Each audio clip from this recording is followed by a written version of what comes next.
अस्सलामुअलैकुम। कराची में इंतहाई अफसोसनाक वाक़या।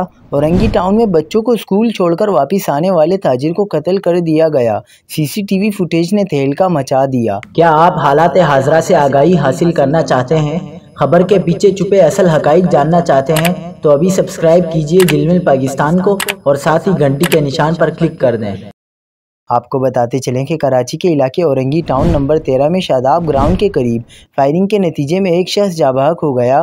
पुलिस ने बताया कि मकतूल की शनाख्त 40 साला मोहम्मद नईम के नाम से हुई है, जो सुबह बच्चों को स्कूल छोड़ने के बाद घर वापस जा रहा था।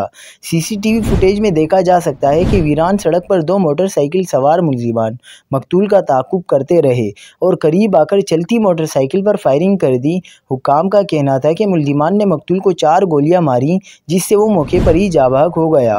पुलिस के मुताबिक मकतूल की बाइक, पर्स और मोबाइल फ़ोन सब महफूज मिले, कोई चीज़ नहीं छीनी गई, जिससे बज़ाहिर ये वाक़या टारगेट किलिंग लगता है। हुक्काम ने कहा कि मोहम्मद नईम बनारसी मार्केट में कपड़े की दुकान चलाता था और 2 बेटियों और 1 बेटे का वालिद था।